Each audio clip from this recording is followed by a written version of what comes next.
They didn't want him to be a prince or a princess, not knowing what the gender would be, which would be different from protocol, and that he wasn't going to receive security. What? For nearly 5 years, Oprah Winfrey kept silent about that famous garden interview with Meghan Markle. She let the entire world draw its own conclusions about what really happened that night.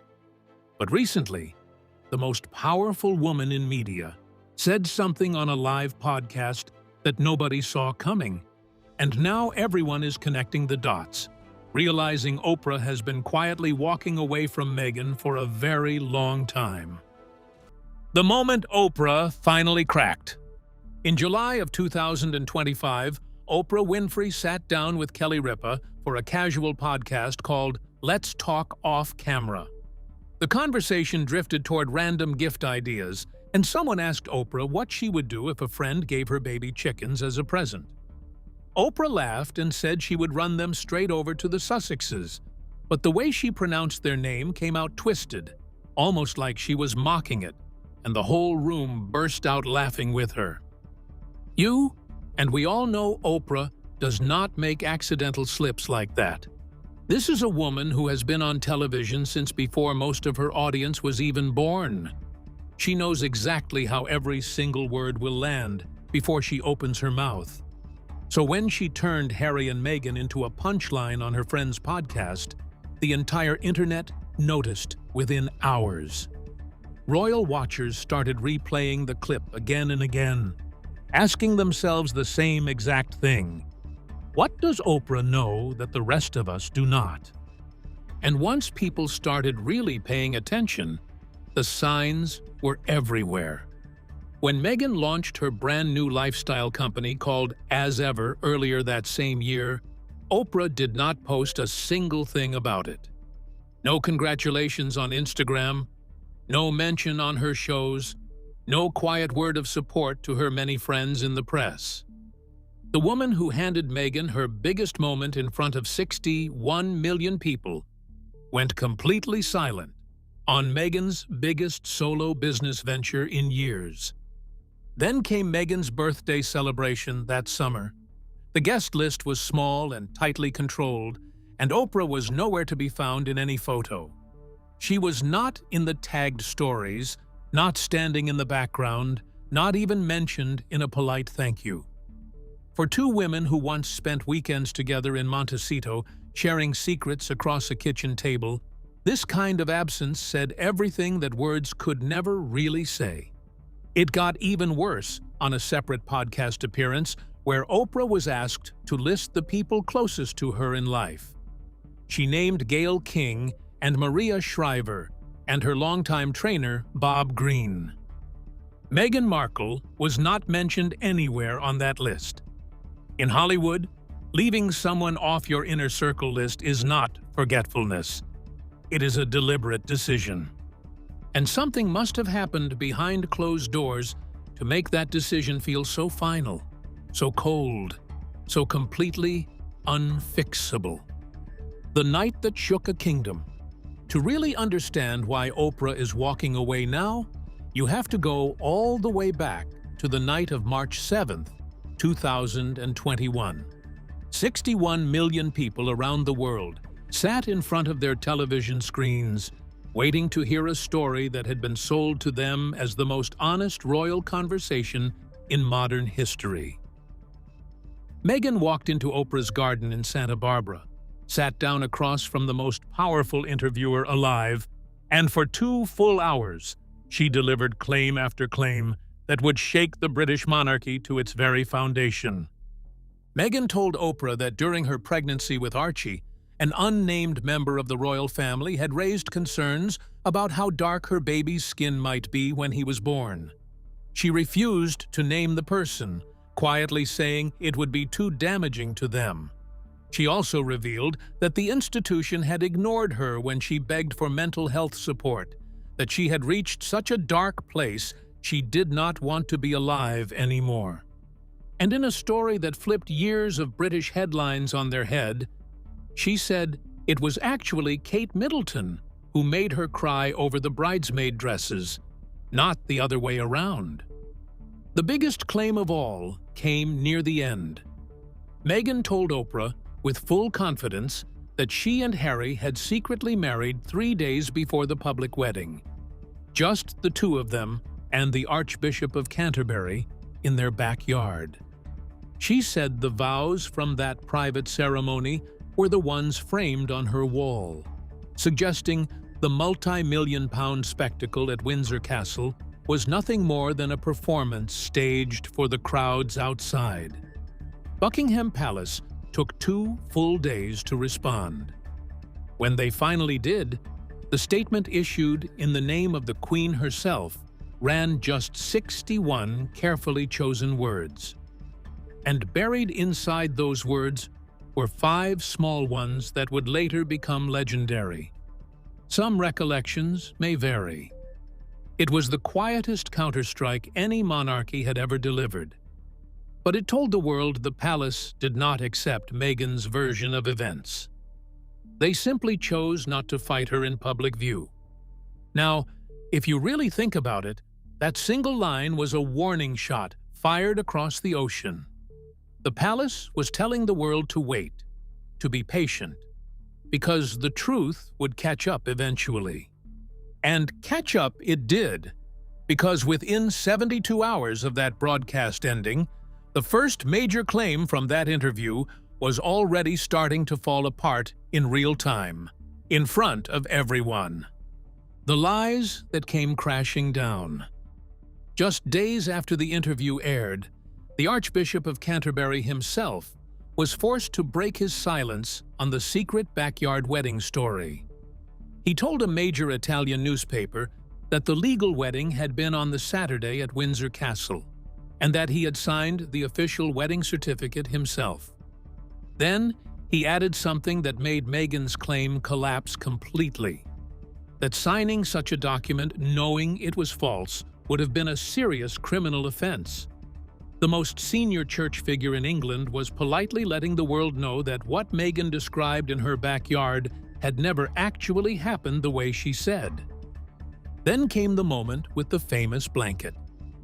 During the interview, Meghan painted a tender picture of her first solo engagement with Queen Elizabeth in 2018, describing how the Queen had noticed she was cold and pulled a soft lap blanket over her knees. It sounded like a warm grandmother gesture you would tell your own children about for years. But the live television footage from that very day told a completely different story.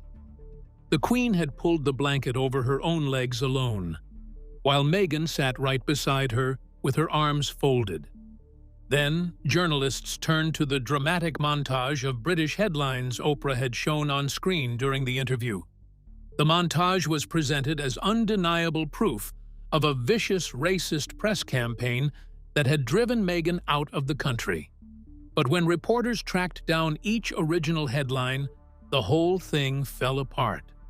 One of them was actually written 11 months after Harry and Meghan had already announced they were leaving royal life. Several others were not even from British newspapers at all. They were from foreign magazines pulled in to make the case look stronger. And then there was that famous chicken coop in Meghan's backyard, the one with the cute hand-painted sign that said, "Archie's Chickens." Investigators looking into the segment found that the entire setup had been freshly built just days before Oprah arrived to film. The woman who had spent 2 hours accusing the palace of manufacturing her public image had quietly manufactured her own personal life, on camera, in front of the very audience she was asking to believe her every single word. The best friend who tried to warn us. Years before Meghan ever sat in Oprah's garden, her childhood best friend, Ninaki Pretty, had already told the world exactly who she was. The two girls had been inseparable since they were 2 years old, and Ninaki was the maid of honor at Meghan's first wedding. So when Meghan got engaged to Prince Harry, journalists from the Daily Mail tracked Ninaki down, hoping she would share a few sweet childhood memories. What she gave them instead was a warning so direct that it now reads almost like a prediction written in stone.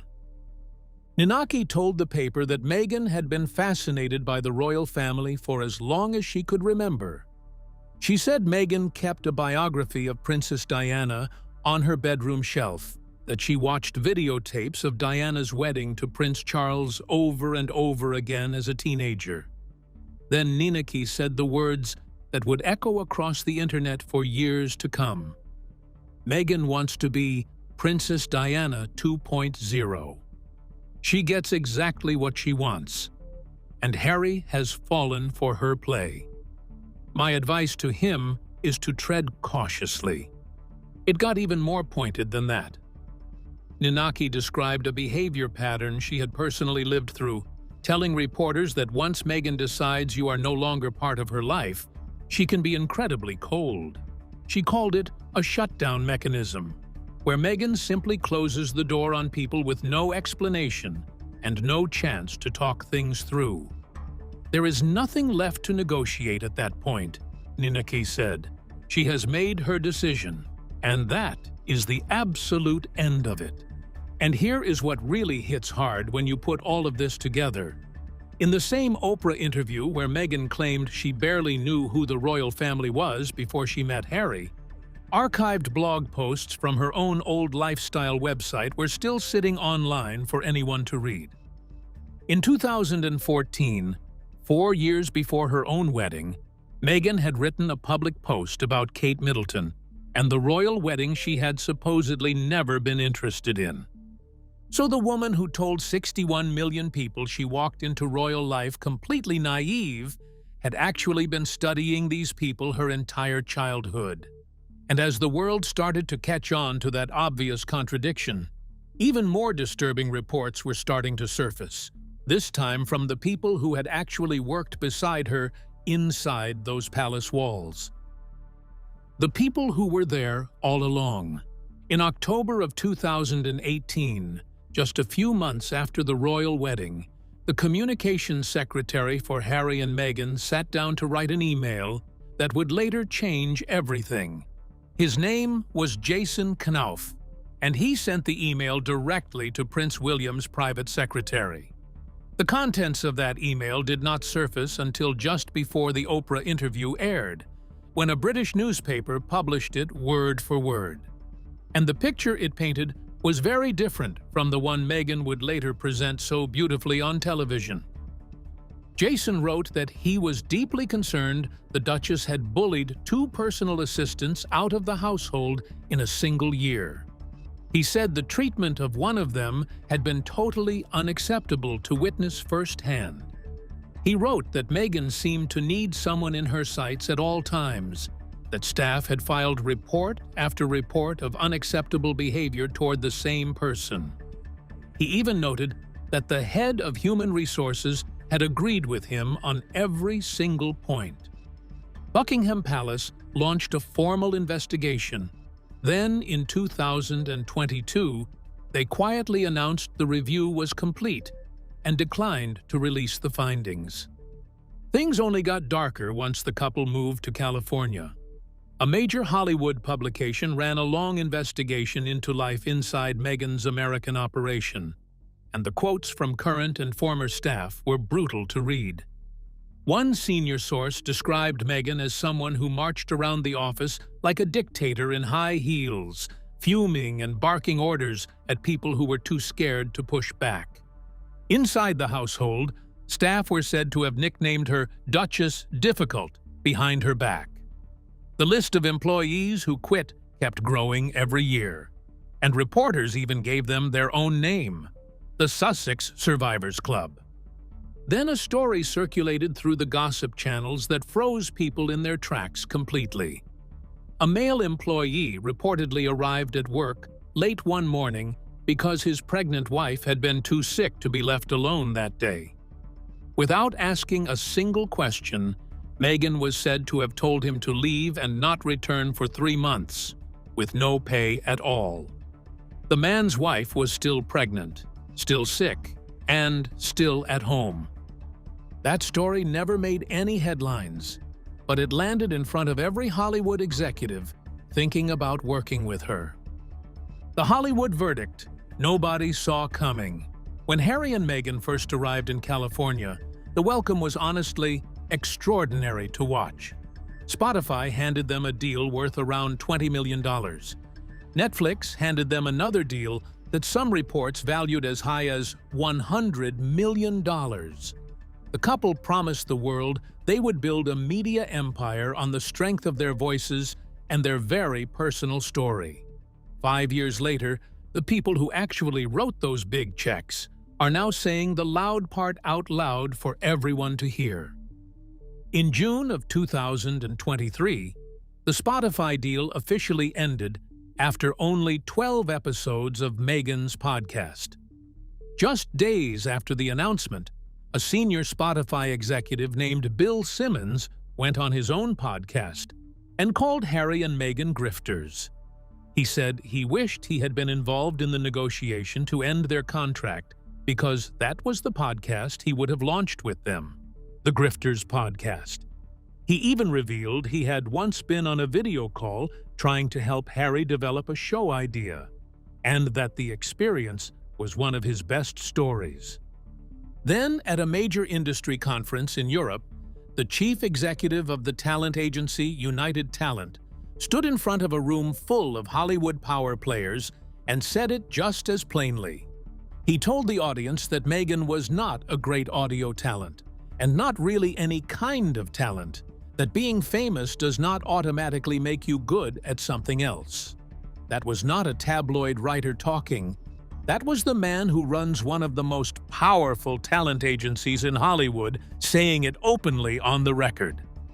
Netflix found out about the original Oprah interview from the news, just like the rest of us did, which left executives deeply annoyed that their $100 million partners had dropped the biggest media event of their lives on a competing network. By 2025, Netflix had quietly downgraded the full partnership to what the industry calls a first-look agreement, which is the polite way of saying the relationship is essentially over for good. And while all of this was happening, the wider culture itself was turning against them. South Park aired an entire episode mocking Harry and Meghan as the Prince and Princess of Canada touring the world demanding privacy while begging for attention every step of the way. The Golden Globes made jokes about them being paid millions to do absolutely nothing. The doors were not just closing anymore, they were being locked behind them. The Bondi Beach moment that said it all. In April of 2026, Harry and Meghan flew into Australia for what their team described as a private philanthropic visit. The schedule included hospital tours and meetings with first responders, and the entire trip ended at Bondi Beach in Sydney, where a terror attack had killed 15 people at a Hanukkah celebration just a few months earlier. Meghan sat down with the survivors. She held the hand of a mother named Jessica Chapnick Khan, the woman who had shielded her 5-year-old daughter with her own body during the attack. The cameras captured every tender second of it. Then, Meghan left the beach. And within minutes, before the survivors had even finished giving their interviews to the press, every item of clothing she had worn that morning appeared for sale on an AI-driven shopping platform called One Off. The blue and white striped shirt was listed for $420. The jeans were listed for $159. The trainers, the sunglasses, the brown suede bag, all of it shoppable, all of it sitting on her own personal profile page. And here is the detail that turned the public stomach. Meghan is reportedly an investor in One Off and earns a commission between 10 and 25% on every single item sold. The backlash hit within hours of the story breaking online.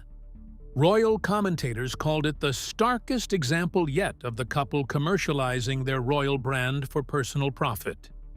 One veteran reporter said this would have alarm bells ringing inside Buckingham Palace and might finally push the conversation about stripping them of their royal titles into the open. The original listing was quietly deleted from the one-off website after the outrage exploded across social media. Then it was replaced with a slightly different photo of Meghan waving from her car, still in the same outfit, but with Harry cropped completely out of the frame. And that cropped frame really says everything you need to know about where this story has landed. Harry walked away from his entire family for the life Meghan was building.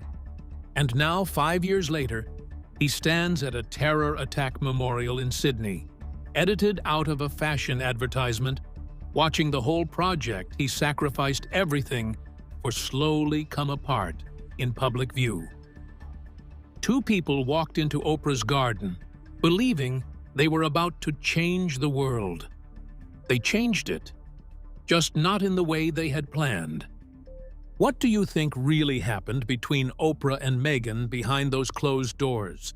And was the silence from the palace the smartest move of all? Drop your honest thoughts in the comments below and let us know.